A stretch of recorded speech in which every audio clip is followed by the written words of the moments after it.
While I'm waiting for the Valheim Bogwitch update to go live, I just want to do a quick review about Last Moon, an upcoming 90s style action RPG. Got this nice little top-down isometric look. You can see here that the environment and UI and all of that, the visuals are phenomenal. They look great. The audio is fantastic. The ambient noise, the boss music, all solid. There are two bosses in the game right now. They're solid. I felt like I was really gonna struggle versus one of them, but I ended up having a great time. This is your main character, Ember. We're able to have a quick 3-hit combo. There are special effects that you can have, like runes and mementos equipped. I have a memento in the demo that adds a little fire DOT, as you see there. That also affects your summon, which is the indigo bar in the HUD in the top left. It's not quite filled up yet, but if you have it filled up, you can press it and you get a special AoE bonus. Not too fancy at the moment, but because I have the fire memento on, it modifies that damage to have a fire DOT, which is pretty neat. So I like that modifier. You can equip mementos and also runes at these bonfires here, which act as checkpoints, and you can, as you see in the top right, have a single game co-op mode. All you need is another controller connected to the system, and boom, you can co-op on one screen, one machine. Absolutely awesome. This is classic. This was standard back in the day, and it should make a grand return, in my opinion. Now, those 5 yellow dots in the back, those are your health. You can upgrade that with items that you get throughout the game, and you go to an NPC, boom, upgrade it. Now, the big crescent moon there, when that's full, you can hold down a button, which you can map to whatever you want. I have mine mapped to square. Hold it down, and you heal up a certain amount. At the moment, you heal up 4. That's what you want. That's what you got, because it's basically full health at that point. It's really quite nice. Over time, as you smack enemies, the indigo bar that will eventually fill up to use your summon, that will fill up as you smack enemies, you know? A little redundancy there. Quite nice, quite simple. Again, it's not that impressive, but it's a little bonus, which is cool. Nice AoE, that's good. Pretty solid in a pinch versus ads, you know, summons, what have you. Little trash mobs that group up. Save it for that. But the real spice are these little blue orb flowers that appear over the map. And you pick those up, and that will increase your blue moon. And eventually you'll be able to re-heal yourself. And that could have an additional bonus on top, and it does for me, because we look at the runes here. I have full moon equipped, so whenever I use that ability, I get an additional barrier for 1 hit. Awesome, I love that. What else do I have equipped? Additional movement speed. Ah, yes. We're not dealing with, oh, I'm gonna deal like 2% extra damage on a Tuesday. No. We're dealing with solid amounts of movement speed boost right out the bat, which is awesome. Movement speed is super good. Look at this. Plus 25% damage. That is awesome. Not only that, but it immediately encourages co-op play mechanically. Because look, I can equip movement speed and curse power at the same time. It would be good if somebody was curse power and somebody was movement speed. Now you can upgrade your rune slots eventually. I started with 3, I upgraded to 4. No more than that in the demo at the moment, but that is so nice. So nice. Another thing is weapon levels. As you smack enemies, kill them, you can get weapon levels. And with weapon levels and your currency, which is the red crystal there, you can talk to, nice little NPC here. Ugh, weird little buffering, I don't like that. Whatever happened just there, not good. And you can upgrade your power. So I have upgraded Sword and Shield. The spear is locked right now, but I upgraded this. You can get Rush, and you can get Sharpening. Again, look at the boost. 50% more damage. This is no Mickey Mouse nonsense buffs. These are awesome.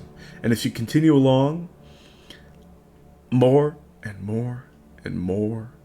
We don't really have information on them, but I can wholeheartedly expect that something like Earthquake is going to hit like a freight train if the second boost that we get is a plus 50%. That feels good, and it is stylish as hell. It's just wholeheartedly awesome. Now, the sword and shield is really strange because it's made of wood, and you would expect, oh, this wood, it shouldn't be this strong. Its DPS shouldn't be this good. It should be that powerful. Look, we have this thing over here. I can't even pick it up. Look at the quality of this weapon. Conceptually, visually, it looks like it would kick ass, and this sword and shield looks like Mickey Mouse nonsense. However, the main goal is to get rid of this corruption in the story. We have all of this red lunar crystal which has landed and has corrupted and destroyed this area and made it sort of post-apocalyptic. We're trying to fix all that. And we're trying to decorrupt the central tree of this world. Central tree? Magical tree? What's that made of? Wood. So the wood isn't as Mickey Mouse as it seems. Conceptually, it's quite good and matches up with all of the plant life. As you can see, all these roots that are creeping in for everywhere. Now, am I going to really love when I'm able to get this in the main game? Oh, yes, certainly. Certainly. Oh, I'm going to love that. However, at the moment, with just a tip of a button, boom, spear. Change that up. Now we have a different moveset. I like that. And I hit L1 again, and I'm back. Every little action seems deliberate too. There's a little bit of end lag on your weapon switch. There's a little bit of charge and end lag when you go up to heal with your Crescent Moon. There's a little bit of end lag to your roll, so you can't exactly spam. Everything seems deliberate. Everything seems like it's meant to give you a good strategical sense of what you're doing. It is not a hack and slash. It is a hack and strat. You want strategy, and when you execute your strategy right, you are going to be flying through these mobs, these bosses, and it's going to be an exhilarating time. I've had a great time with this demo. It took me maybe 2.1 hours to experiment and run around and do everything with it. That's going to be on the higher end of people's experiences time-wise, but then again, I'm going to open up the map. Check this out. This is the demo map. There are a bunch of dead ends that we can't really get to at the moment because they're blocked off with red crystal. There's a bunch of symbols that we don't really know what they're going to do yet. But, yeah. 2 bosses, whole bunch of areas, enemies, a whole bunch of ways to loot back around and get additional loot that's optional. It's awesome. There are also these weird little robots that are hidden. I found 3 of them throughout the map. I don't know what they do. I can't really see if they do anything. They don't show up in my inventory.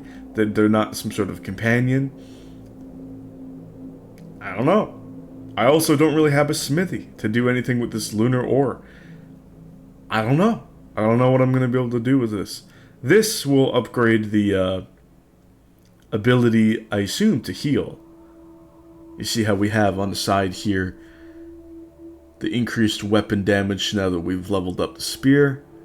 We have all of these other things. We have the heal here, maybe lunar regen. Maybe this will benefit both of these or one of these. I assume just the heal, but that could be different.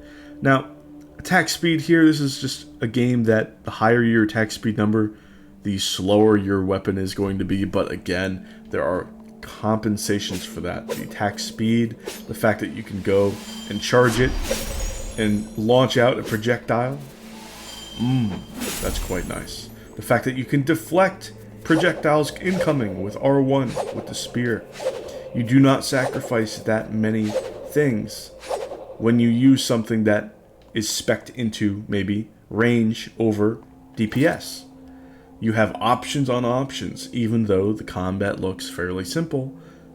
I'm almost certain it's going to get into more and more depth and it will be gradual to the point where the progression feels amazing. That being said, I have high hopes for this game. We'll have to see how it goes when it launches in 2025. Thank you guys for watching, and I'll see you guys some other time. Bye.